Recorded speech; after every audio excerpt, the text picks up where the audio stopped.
Introducción a la mecánica de los sólidos deformables, parte C. Hoy abordaremos el tema de deformación total y deformación unitaria.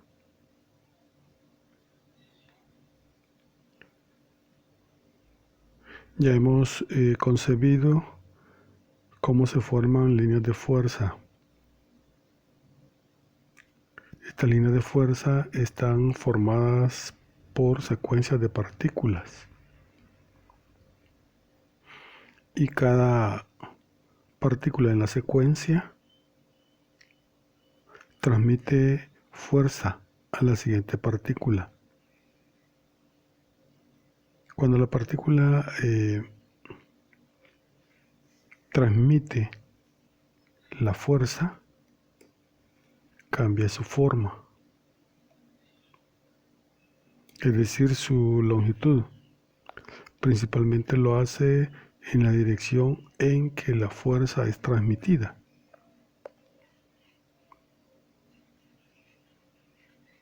Cuando la partícula hace esto,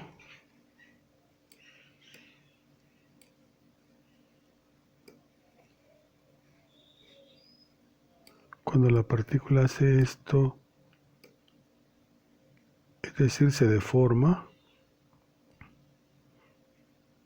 Aquí puede imaginarse como si esto fuera una partícula.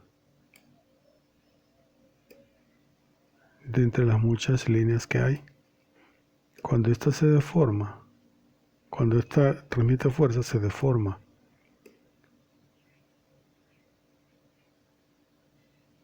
Pero cuando la carga desaparece, la forma tiende a recuperarse.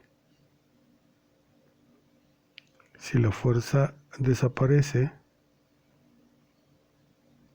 la forma tiende a ser recuperada. Si lo logra totalmente, se dice que el material se comporta elásticamente.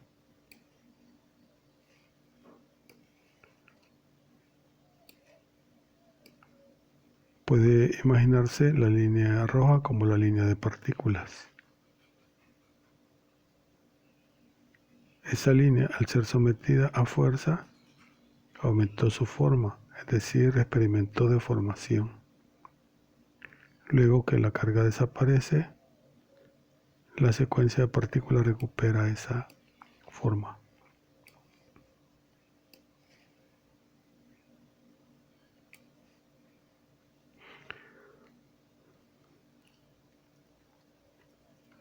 Sumando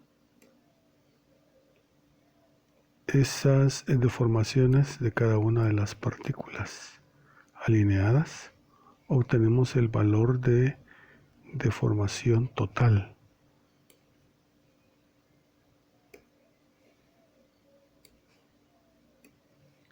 Si en este modelo de secuencia de partículas con una longitud inicial se le aplica tensión y se observa deformación en cada uno de los elementos que forman la línea de fuerza, observaremos un cambio en su longitud. El cambio observado se denomina elongación total. Esta elongación total, por supuesto, que tiene relación con la deformación de cada partícula.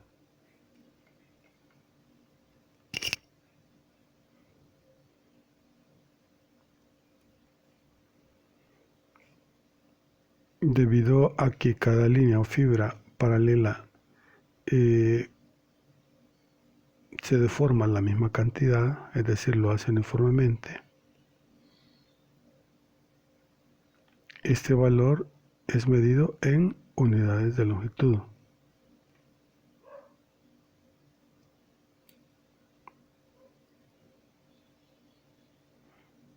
Existe una relación entre el alargamiento de la partícula y la fuerza que está transmitiendo.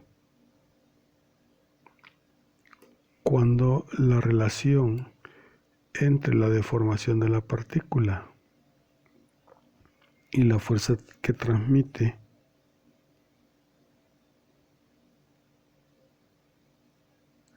es lineal,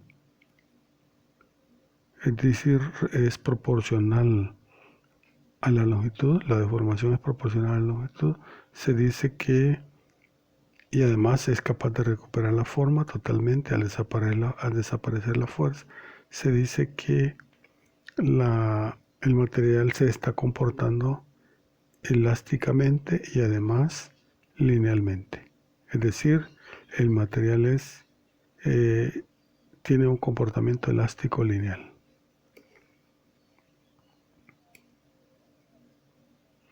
Por ejemplo, para hacer alguna cuantificación de deformaciones, considérese la deformación similar en dos elementos de longitudes distintas.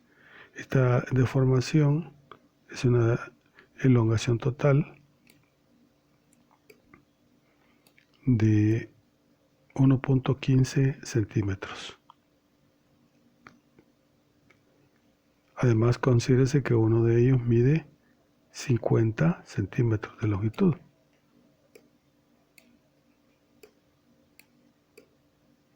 Y el otro es de 200 centímetros de longitud, es decir, 2 metros. En el primer caso, una fibra de las muchas que hay paralelas de 50 centímetros de longitud se elonga 1.15 centímetros. Y en el segundo caso, una fibra de 200 centímetros de longitud se elonga 1.15 centímetros, es decir, la misma cantidad.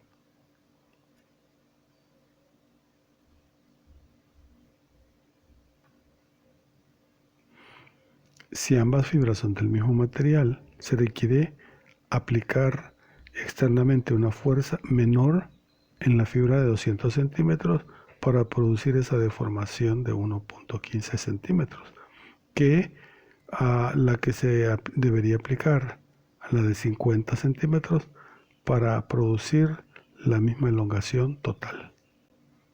Pero aquí no basta expresar el valor de elongación total para indicar la condición de deformación del elemento. Para entregar completamente la condición de deformación, se necesita también indicar la longitud del elemento. Por ejemplo, en el caso anterior, decir que se deforma 1.15 centímetros no caracteriza totalmente la situación de deformación.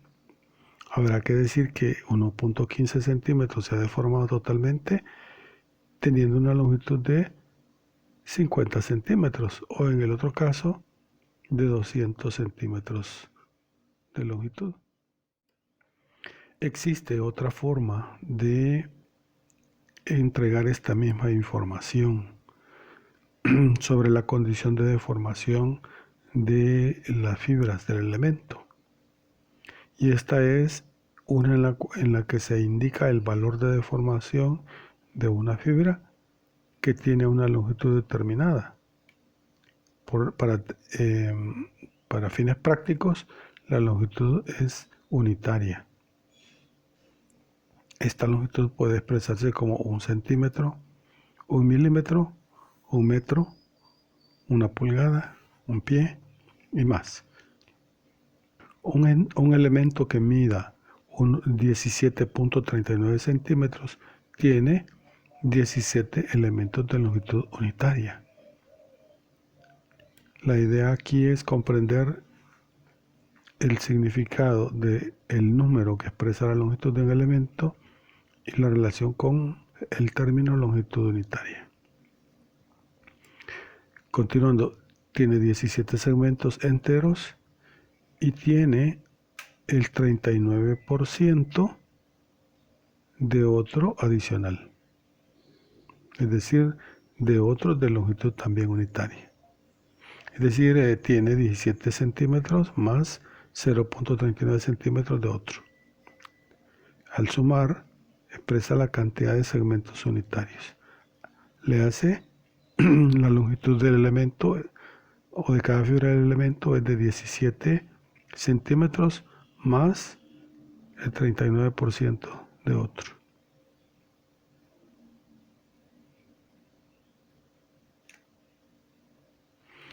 Donde el término L expresa esta cantidad de segmentos unitarios. Véase, es una cantidad. Y esto es lo que identificamos nosotros como longitud del elemento. En la expresión L ya incluye la fracción, así como la cantidad de segmentos enteros.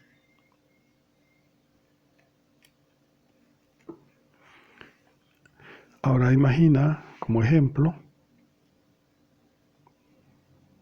que hay un elemento que se elonga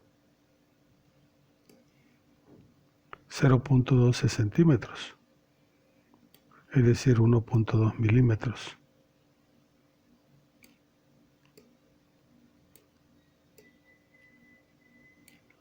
Prestaremos atención a ese valor. Cada segmento de longitud unitaria se elongaría 0.12 centímetros entre una longitud inicial de 17.39 segmentos. Significa que la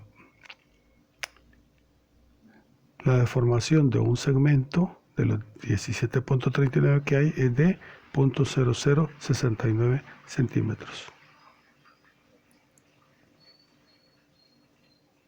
Si hacemos cálculos de cada segmento, tendríamos que el elemento fraccionario de del 0.39, o sea, 39%, este elemento fraccionado se elonga 0.39 por la deformación de un segmento unitario, es decir, de 1 centímetro, que es el valor ya calculado. El resultado aquí da 0.269 centímetros. Si hacemos la suma de las elongaciones de todos los segmentos, daría 17. Se elongan 0.0069 centímetros más uno que lo hace con la cantidad recién calculada. Al sumarlo nos da 0.12 centímetros, tal como lo esperábamos. De aquí en adelante podríamos nosotros referir el valor de 0.0069 centímetros como la deformación de un segmento unitario. La pregunta es: ¿de qué longitud es el segmento unitario? Para nuestro caso es de 1 centímetro, ya que el elemento de 17.39, la cantidad está refiriendo a subelementos unitarios de 1 centímetro.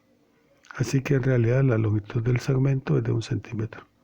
Por lo tanto, la deformación de esa unidad de longitud es de 0.0069 centímetros de deformación por centímetro de longitud del elemento unitario.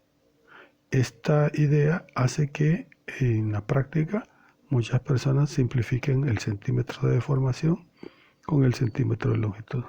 Pero eso no debería suceder a menos que comprenda completamente lo que aquí se está procesando. Reconocer que el centímetro en el numerador es de deformación y el centímetro del denominador es de longitud del segmento en condiciones no deformadas. Aunque se lean centímetro y centímetro, no debería simplificarse, a menos que comprenda la naturaleza. Matemáticamente parece no haber trascendencia, puesto que se está mirando indistintamente el centímetro de deformación con el centímetro de longitud.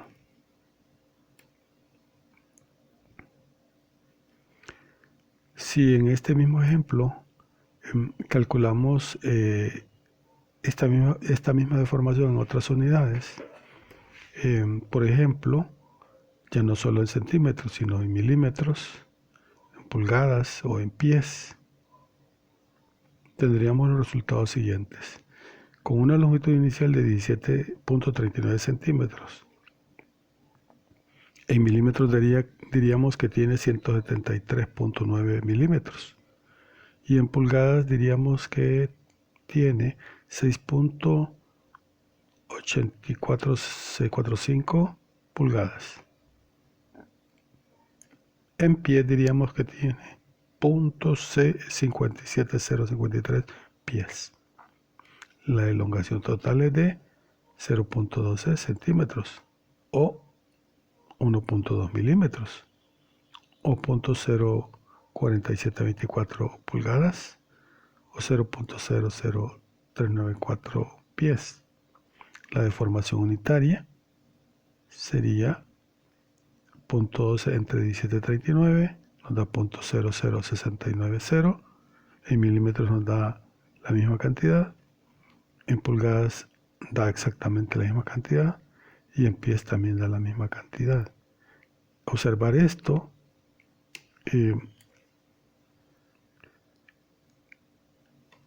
da a entender que el valor de deformación unitaria es mucho más significativo al momento de referir la condición de deformación, debido a que el valor de deformación unitaria es el mismo, no importa el sistema de unidades que se esté empleando. Este se mantiene invariante.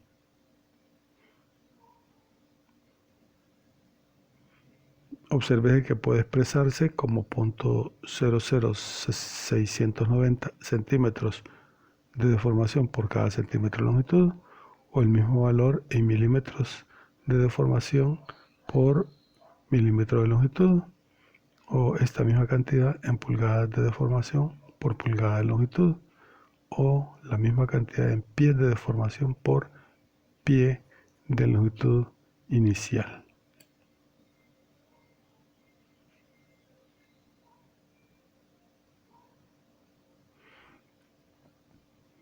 Hablemos ahora de elasticidad.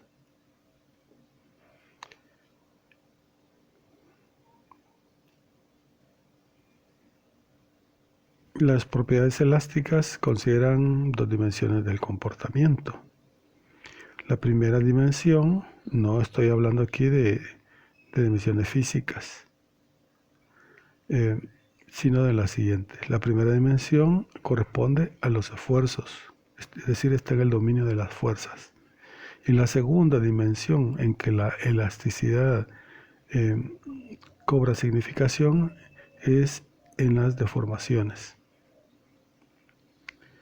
Cuando la fibra del material en que está formado el elemento, cuando en ella hay un nivel de fuerza, el comportamiento de ese material dicta que debe ocurrir deformación en esas fibras, tal como lo dijimos al principio.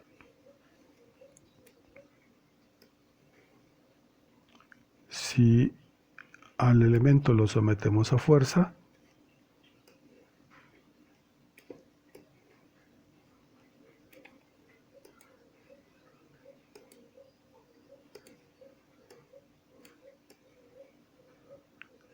el material debería deformarse.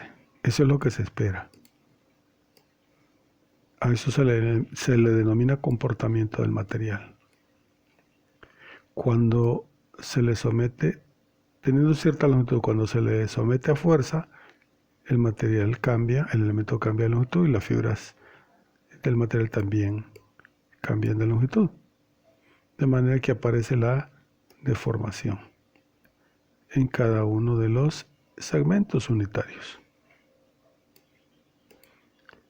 Si después de deformarlo, aplicándole carga, retiramos la carga, esperamos que el elemento recupere deformación.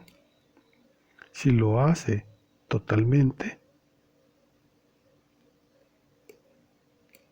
diremos que el material se está comportando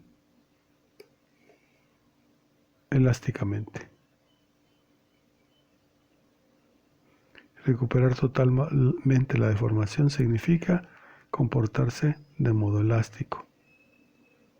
Cuando la carga vuelve a ser aplicada, el elemento también vuelve a mostrar deformación.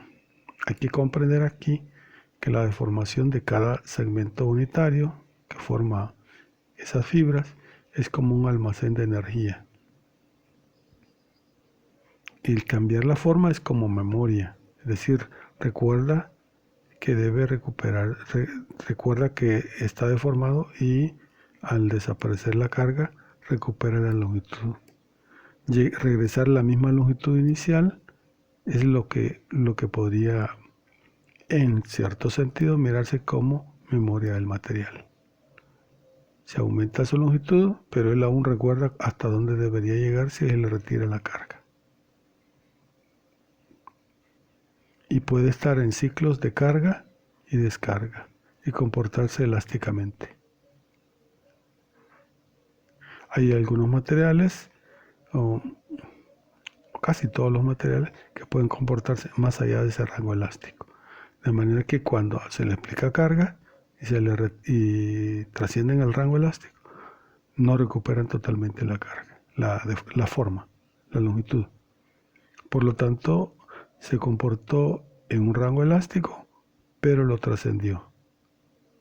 Cuando se recupera, debido a que la carga desaparece, la longitud final no es la misma que la inicial. Entonces estaríamos allí en situación de un comportamiento que en principio es elástico, pero que luego lo trascendió, llegó a un rango no elástico o inelástico, y cuando recupera la forma queda una deformación permanente en ese material.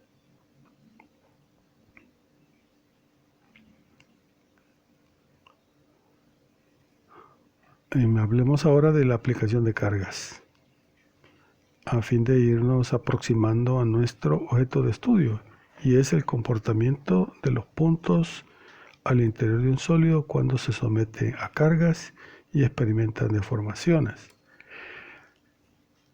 Las fuerzas exteriores son y serán para nosotros conocidas como cargas. Así las vamos a conceptuar, es decir, son externas. Actúan sobre un cuerpo. Estas cargas se pueden clasificar en dos. Las cargas distribuidas en la superficie. A estas les solemos denominar fuerzas superficiales. Y hay otras cargas que se distribuyen en el volumen, y estas se denominan fuerzas básicas. Por ejemplo, aquí tenemos un sólido sometido a fuerzas en la superficie. Hay puntos donde la fuerza aplicada es superficial.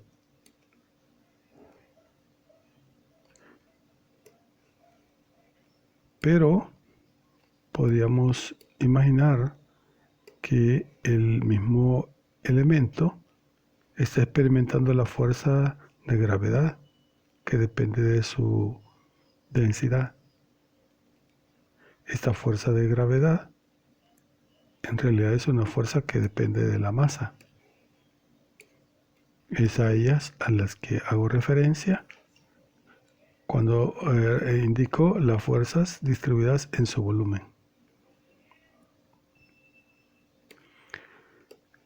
Las fuerzas exteriores suelen ser fuerzas muy importantes. Muy importantes. Tan importantes que pueden deformar significativamente el cuerpo.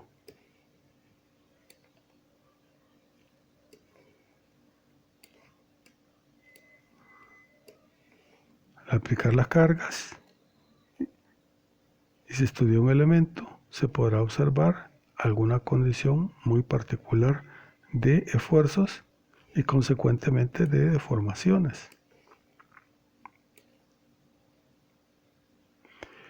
Las deformaciones que se dan ahí ocurren en respuesta a las fuerzas que internamente se desarrollan. Veamos, las cargas externas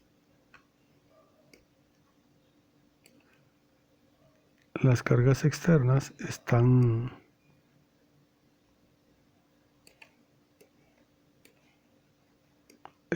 vinculadas directamente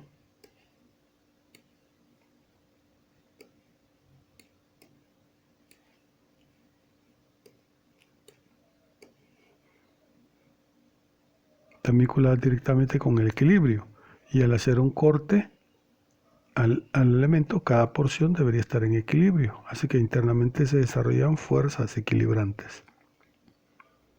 Esas fuerzas internas son fuerzas que se desarrollan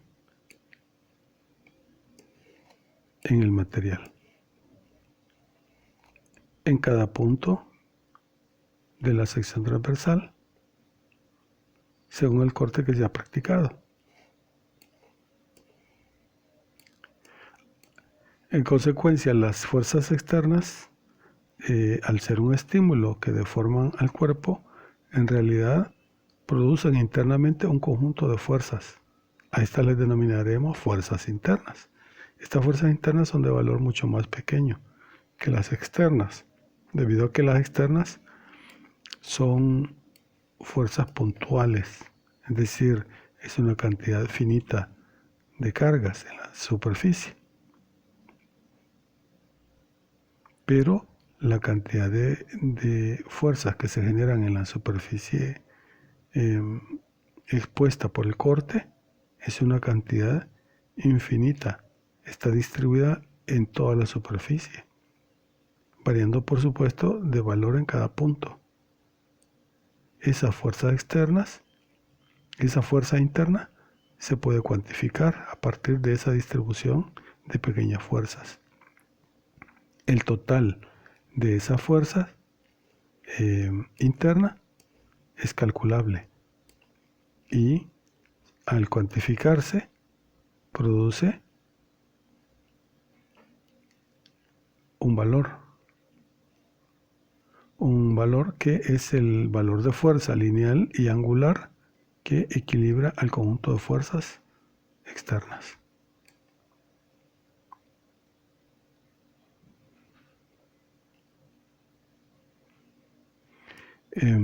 Estas fuerzas internas no solo existen en la superficie expuesta por el corte, están distribuidas en cada punto del material que ocupa el sólido. Esto puede entenderse si concebimos que el corte podría aplicarse no solo en esta zona, sino que en cualquier otro lugar del sólido, a distinta profundidad. En cualquier lugar que hagamos un corte va a ocurrir algo similar. Es decir, va a haber una distribución de pequeñas fuerzas equilibrando la porción separada del sólido, ya sea que se haga en una pequeña porción o tomando una mayor porción del elemento. En cualquier caso, eso ocurre y así puede comprenderse que los esfuerzos existen en cualquier punto interno del material, es decir, del cuerpo.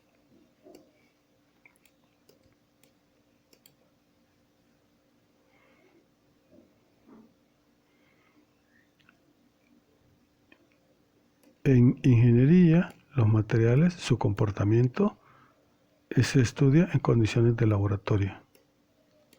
Para realizar ese estudio de modo técnico, se han ideado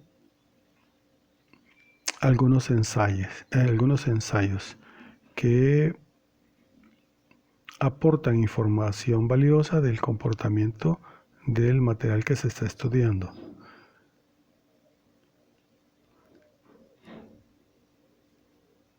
El elemento que se somete a pruebas en condiciones de laboratorio se denomina probeta. Es una porción de un material seleccionado con dimensiones apropiadas, de sección uniforme, de longitud también uniforme, tendiendo a ser un material homogéneo, y para poder estudiarlo en condiciones de laboratorio se requiere utilizar un equipo de ensayo.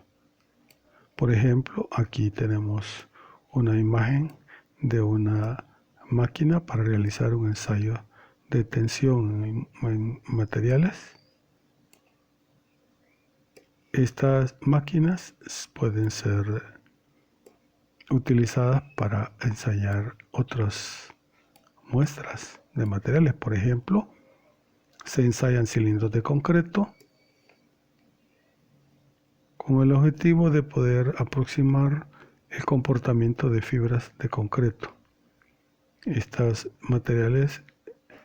cilindros suelen ensayarse a compresión y por lo tanto los resultados del comportamiento observado en laboratorio corresponden a comportamiento en compresión del concreto.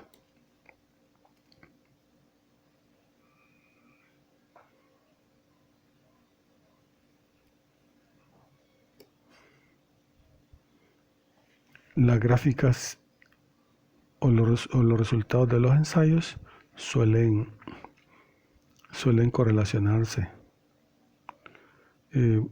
relacionando la carga aplicada y la longitud del elemento o la deformación observada en el elemento.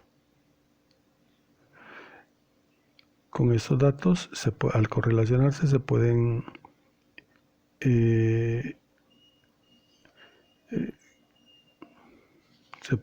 graficar en algo que entendemos como gráfica de carga y deformación, porque estos datos son los que directamente obtenemos en condiciones de laboratorio.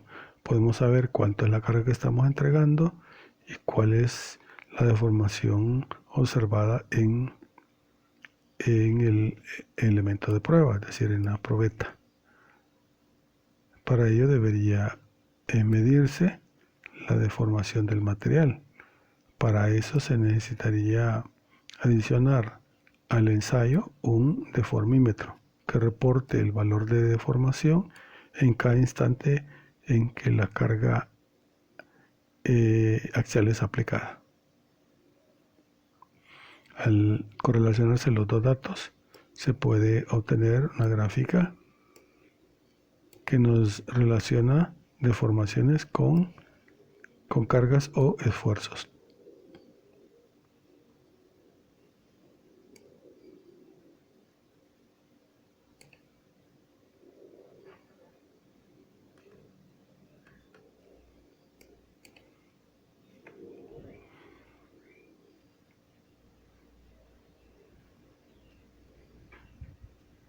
En la gráfica antes observada, se pueden ver algunas características del comportamiento del material. Por ejemplo, se observa aquí en la parte inicial un comportamiento que se aproxima a una línea recta. Luego se trasciende ese comportamiento y se comporta de un modo distinto, es decir, no lineal. A esta fracción identificada como lineal es a la zona que la reconocemos como elástica lineal. En algunos materiales, en casi todos los materiales de ingeniería, se observa este rango de comportamiento. En esta gráfica es característica de muchos materiales, por ejemplo también del acero.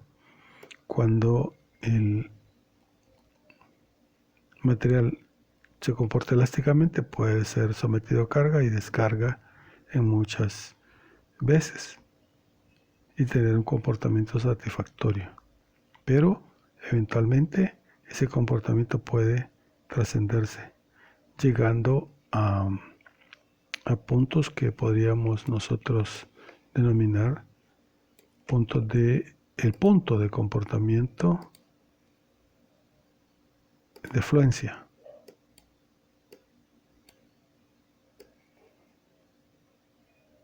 Este punto es un punto indicador de la pérdida de elasticidad y de linealidad. Entra un rango de comportamiento muy distinto y en ese rango de comportamiento ocurre una relación esfuerzo de formación diferente en la fibra del material. De tal manera que si sigue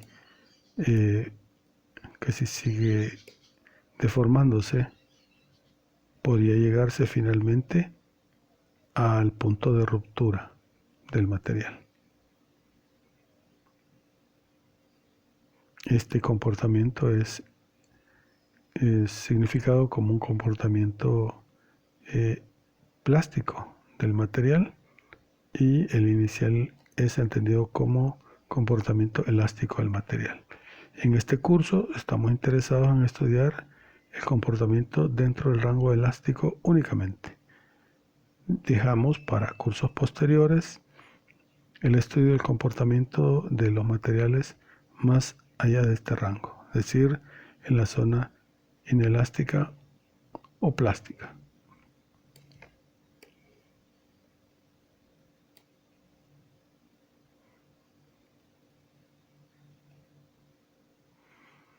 Aquí observes algunas anotaciones. En la zona de estricción del comportamiento de este material es esta zona donde hay un incremento en los esfuerzos debido a un cambio, a una disminución en la sección de la probeta. Hay un incremento ligero del esfuerzo que al final termina en la ruptura.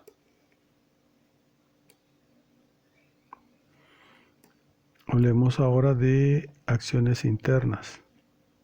Sí, en efecto, son las acciones que antes referimos en el material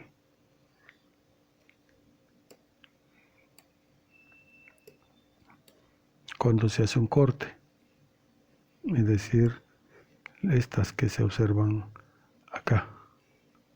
La fuerza que se puede totalizar al interior del elemento es a la que vamos nosotros a significar como acciones internas.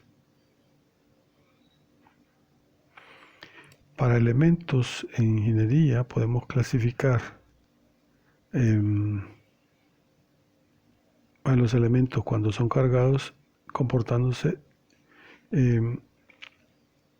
según el tipo de elemento, según las secciones, según su longitud, sección transversal, etc., desarrollando carga axial o fuerza interna axial, transversal, flexión o torsión. Estas son acciones internas que se pueden desarrollar en un elemento estructural. Por ejemplo,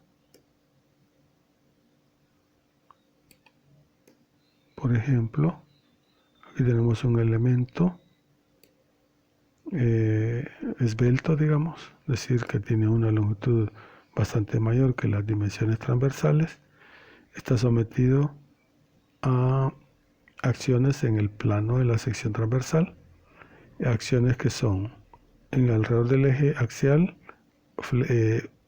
un momento torsor, es decir, al tener doble flecha decimos momento, y está torciendo el elemento. Hay otros que están flexionándolo, hay dos momentos flexionantes. Estas acciones se pueden comprender como acciones internas en el elemento.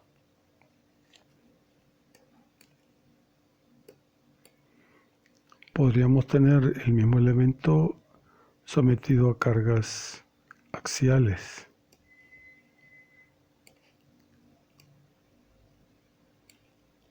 donde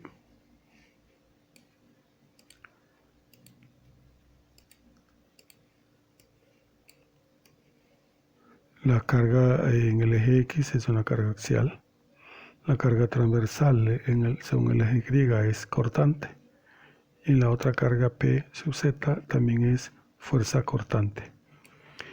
En resumen, podemos tener un elemento, dos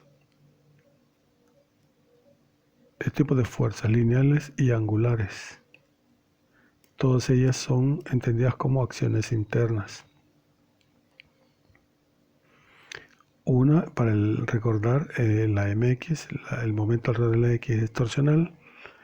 Los momentos alrededor de los ejes Z e Y son flexionantes. Las fuerzas lineales alrededor de los ejes Y y Z son cortantes. La fuerza lineal alrededor del eje X es fuerza axial.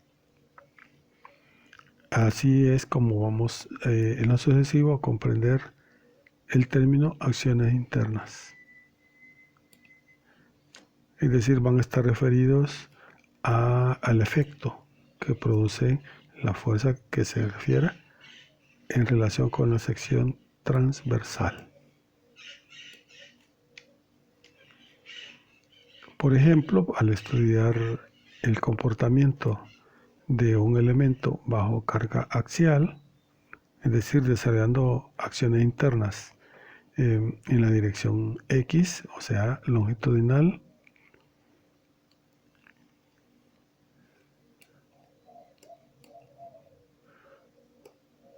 para hacer cálculos de este comportamiento hay que tener a disposición alguna información sobre propiedades mecánicas del elemento, de ese material, no solo del material como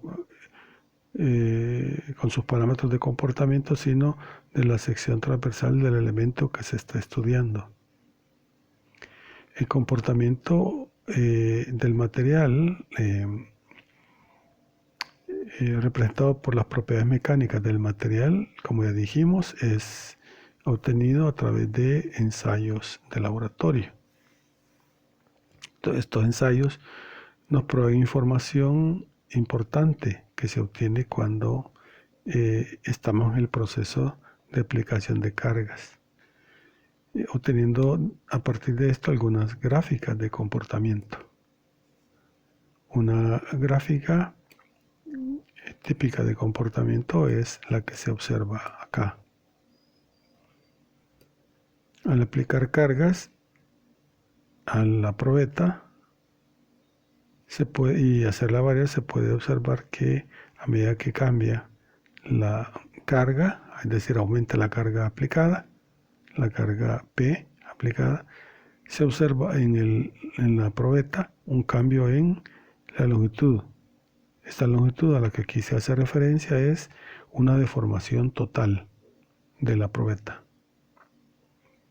Por lo tanto, de nuevo estamos en el inconveniente de expresar una condición de deformación en términos de deformaciones totales de un elemento. Significa que estos valores son también insuficientes para describir la condición de deformación. Porque esta gráfica debería también referir cuál es la longitud del elemento que se ha ensayado y cuál es la sección transversal también del elemento para poder comprender la condición de deformación. Aunque la gráfica, esta gráfica es la que se obtiene directamente de las condiciones de laboratorio, la información sobre las dimensiones del elemento y en cuanto a la sección transversal, longitud, no aparecen acá. Deberían estar adjuntas a este comportamiento para comprender la situación que ahí se está produciendo. Para ser un poco más precisos, si este es el comportamiento, pero no se dice de cuántos centímetros cuadrados es la sección transversal del elemento ensayado, ni de qué longitud inicial es el elemento que se ha sometido a pruebas. Recuérdese que la deformación total no es indicativa totalmente de la condición de deformación. Si el elemento es más largo, está menos exigido. Si el elemento es más corto, para estos niveles de deformación significa que está siendo más demandado en su capacidad.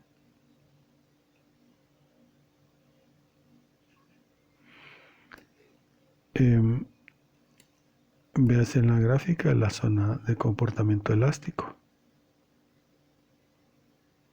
Recuérdense que al deformarse y recuperar la forma después de retirar la carga es el concepto de elasticidad que antes referimos, pero matemáticamente no lo hemos abordado. Si lo hacemos de modo matemático, podríamos plantear lo siguiente, que la deformación, la elongación delta, es igual a la carga entre la rigidez axial del elemento. Ahora K es un valor de rigidez que correlaciona cargas axiales o fuerza interna axial con elongación total del elemento. En esta expresión, P es la carga aplicada, K es la rigidez y delta es la deformación total observada en el elemento.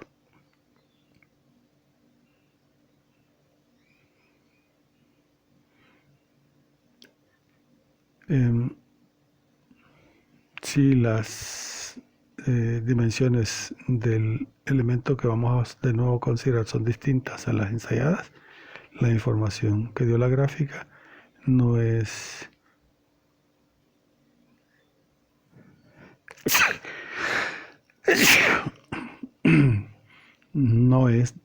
directamente útil, debido a que esa información de la gráfica corresponde a la probeta de ciertas dimensiones. Al ser dimensiones distintas, no puede ser directamente utilizada esa información, sino que habría que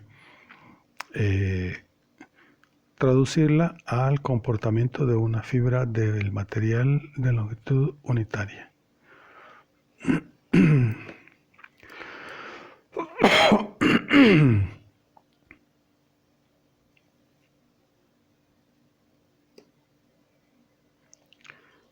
Por ejemplo, se puede cambiar la carga de la fibra del material por el concepto esfuerzo, y la deformación total también se puede reemplazar para llevarlo a otra gráfica por el concepto de deformación unitaria.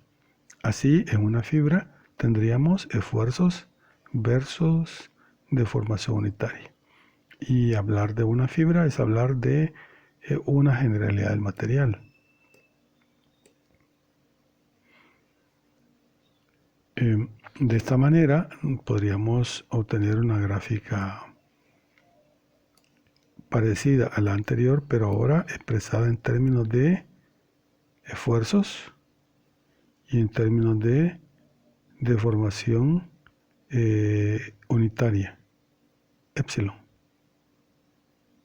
Es decir, deformación de una unidad de longitud de fibra. Y aquí sería la carga en una fibra. Cuando lo expresamos de esta manera, podemos correlacionar los valores. Por supuesto, estos valores de esfuerzo y deformación unitaria solo pueden ser estimados o promediados a partir de los resultados del elemento en la gráfica anterior, es decir, en esta gráfica de carga de formación total. Pueden traducirse estos valores de carga y deformación total a valores de esfuerzo y deformación unitaria. Eso es posible.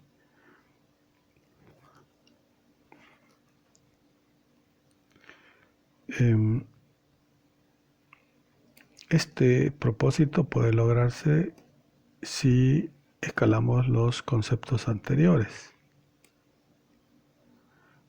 partiendo de una aproximación conceptual de deformación unitaria. Veamos, ¿qué podríamos nosotros entender por deformación unitaria? Deformación unitaria es en realidad un modo de promediar deformación. Es decir, si traemos la idea inicial de deformación,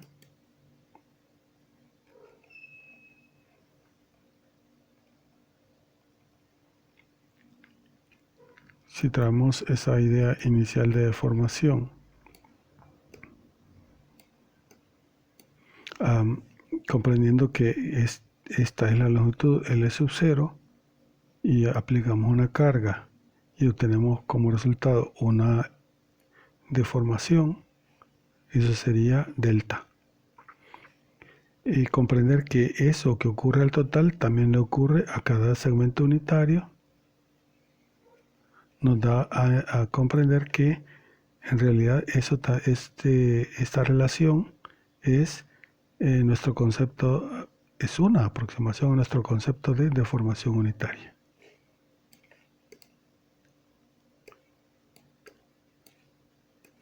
A este concepto de deformación unitaria. Tomamos la deformación total entre la longitud inicial y promediamos. Es decir, aquí estamos aceptando que lo que le ocurre a una fibra del material, a un segmento unitario de la fibra del material, le ocurre a otra y a otra. Es decir, es uniforme. Como el material es homogéneo. En consecuencia, este promedio es un valor que admitimos que es igual en cualquier segmento unitario de fibra. Este valor se puede aproximar de esta manera si lo llevamos a una dimensión pequeña, en que lo veamos para un segmento, veamos su cambio en su elongación para un segmento muy pequeño de longitud. Es decir, ese concepto lo estamos mirando como si ocurriera ahí. Ahí en ese pequeño segmento hay una pequeña deformación. Si quiere, amplificando la imagen, estaría ahí. Pequeño segmento deformándose una pequeña cantidad. Cuando el elemento de longitud es mucho más pequeño, es tan pequeño que tiende a cero, lo conceptuamos matemáticamente en el límite. Cuando el delta X, es decir, la longitud del elemento, es casi cero. Entonces existe una deformación en ese elemento. El cociente lo podemos realizar.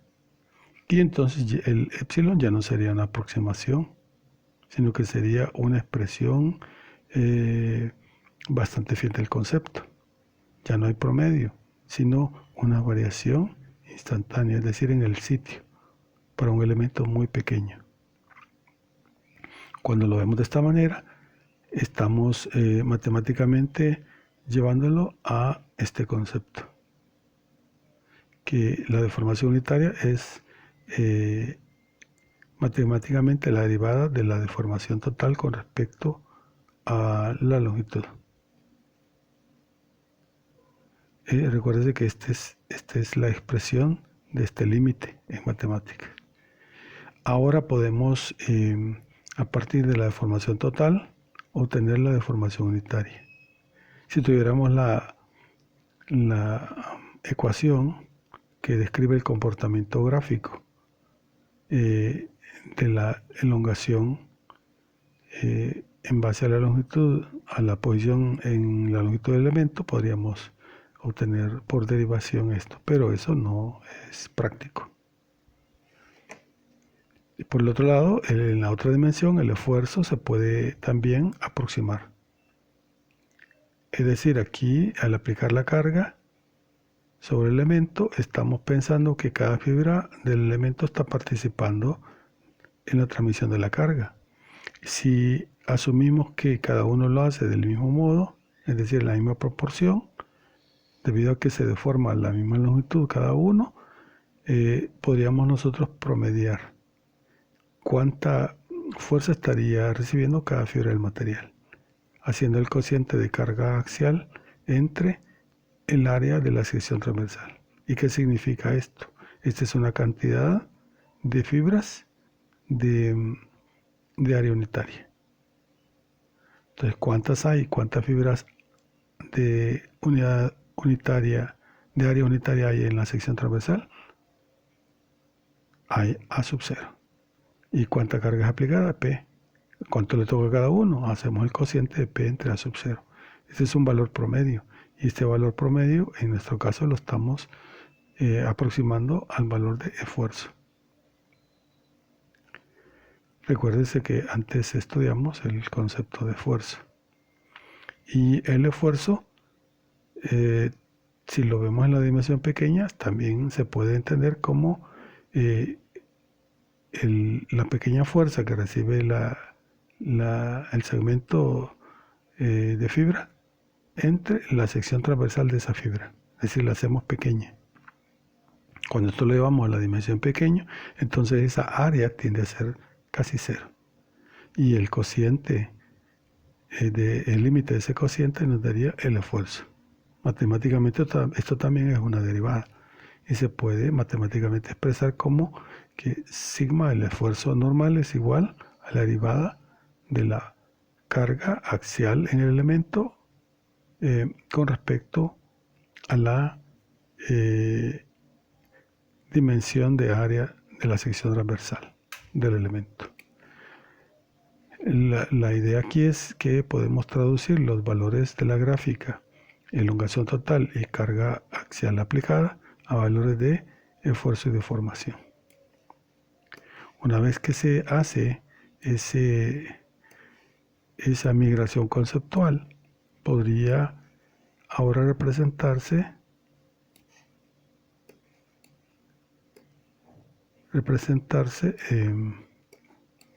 una nueva gráfica como la que estaba mostrando, donde tenemos esfuerzo y deformación unitaria.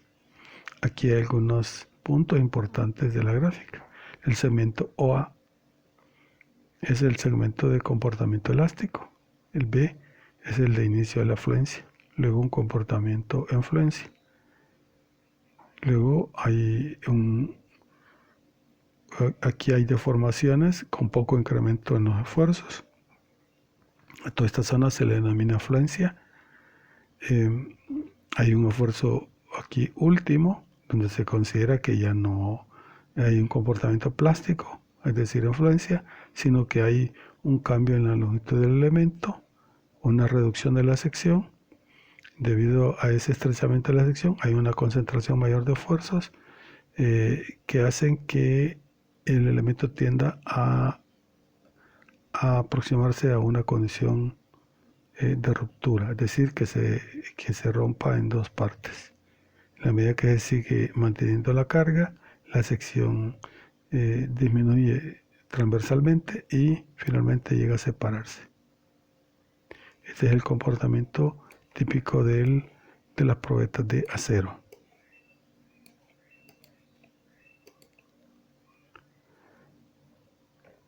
Esta gráfica anterior es una gráfica que usualmente se emplea para estudiar el comportamiento de materiales.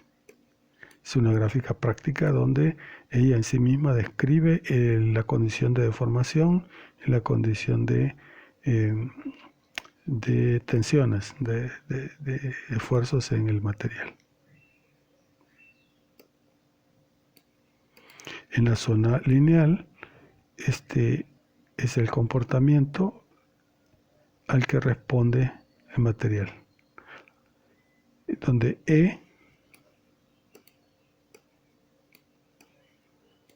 E es el módulo de elasticidad del material, sigma es el esfuerzo y epsilon es la deformación unitaria. Podríamos pensar que el esfuerzo es igual al módulo E por la deformación unitaria de epsilon. A esa relación matemática se le denomina ley de Hooke.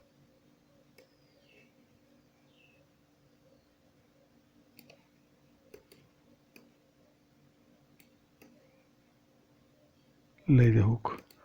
Y es aplicable en condiciones elásticas.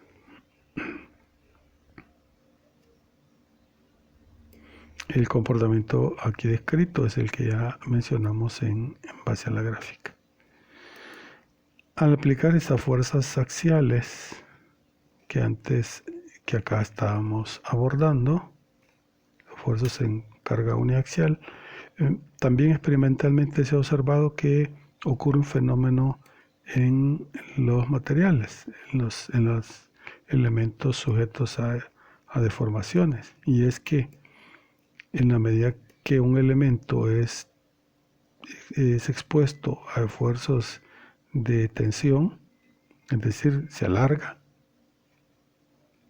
ocurre un fenómeno en cuanto a las dimensiones del material en dirección transversal, y es que el aumento de volumen del elemento sujeto a carga axial se ve, ¿cómo se dice? Se ve en el material su efecto como un cambio también en la deformación transversal. Aquí no significa que el cambio volumétrico lateral sea igual al cambio volumétrico axial, no es así, sino que esto es mecánico. La observación dice que al cambiar la longitud, cambia el volumen, pero consecuentemente hay una porción un poco menor de cambio en las dimensiones transversales. Es decir, la dimensión transversal tiene un cambio, en este caso representado por delta Y. Y axialmente se ha observado un delta X, producto de aplicación de cargas y por lo tanto generación de fuerzas axiales.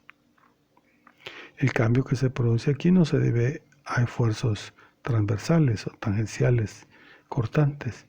No, este es un cambio que se debe al cambio en la longitud. Es decir, están vinculados. La relación que se puede establecer entre estas dos deformaciones, entre la deformación axial y la deformación transversal observada, véase que no solo se observa en una dirección, sino también en la otra dirección transversal. Esta se denomina relación de Poisson.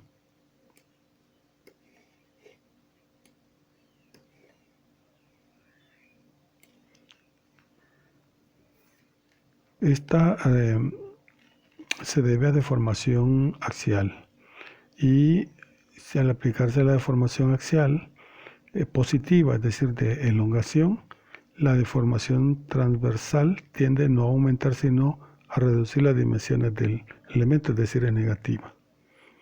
Por el contrario, si la deformación axial es negativa, es decir, el elemento se somete a fuerza de compresión, transversalmente se ve un aumento en la dimensión transversal. Es decir, que hay una experimentación de cambio en la forma contraria a la que ocurre en la dimensión en que la carga es aplicada. Esta relación de Poisson matemáticamente se obtiene como el cociente que resulta al dividir la deformación lateral delta Y, que se produce a consecuencia de la deformación axial, dividida entre la deformación axial. Eso en términos del elemento, pero del cuerpo, pero en términos de una unidad de fibra del material, matemáticamente expresa un poco distinto. Esta es la deformación lateral que se observa, es la fracción que se utiliza en el numerador, es decir, la que se va a dividir entre el cambio el cambio de longitud en la dimensión en que las fuerzas son aplicadas. Si se plantea en términos de deformaciones unitarias, podría decirse que la deformación unitaria transversal, que también es calculable, entre la deformación unitaria longitudinal, nos provee el valor clave para estimar el valor de relación de Poisson. Pero este valor de Poisson es siempre positivo. Es decir, no esperamos que la relación de Poisson sea un valor negativo nunca. aunque las deformaciones unitarias son contrarias, es decir, si una es positiva, la otra es negativa, o si una es negativa, la otra es positiva. Quiere decir que el cociente siempre nos va a dar un valor negativo, pero el concepto de relación de Poisson solamente extrae el valor sin signo, o si se quiere positivo, de esa relación. Por eso es que la relación de Poisson siempre se conceptúa positiva, sabiendo que viene de un cociente que da un valor negativo. El valor de relación de Poisson en materiales está aproximadamente en el rango de 0.2 a 0.33. Esto significa que un cambio en la dimensión transversal del 20% hasta un 33%.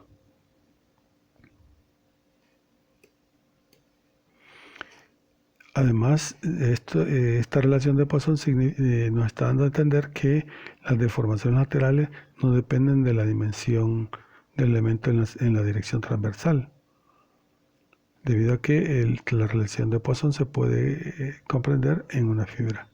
Es el mismo valor que se podría obtener del elemento completo. Hay varios intentos de tratar de aproximar el comportamiento de materiales, de los cuales hay diversos, a través de una formulación genérica. Uno de los intentos es el planteado por Rambert Osgood en su intento de formular el comportamiento de múltiples materiales. Este investigador expresó esta relación como una forma bastante general de describir el comportamiento de materiales, de fibras de materiales.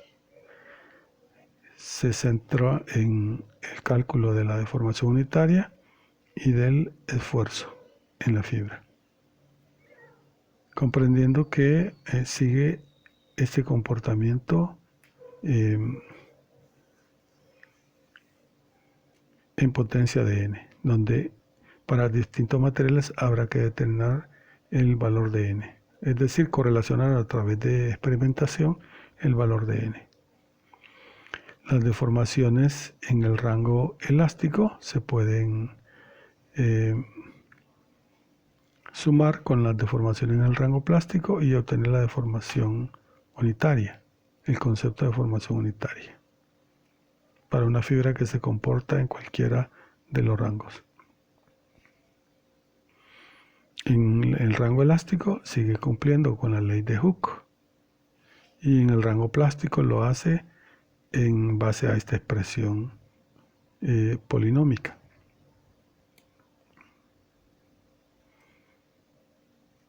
Entendiendo aquí que la deformación epsilon e, cuyo valor aparece acá en la gráfica, es un valor de deformación elástica, por lo tanto recuperable. Pero la deformación plástica epsilon p, este valor que aparece también en la gráfica, es irrecuperable.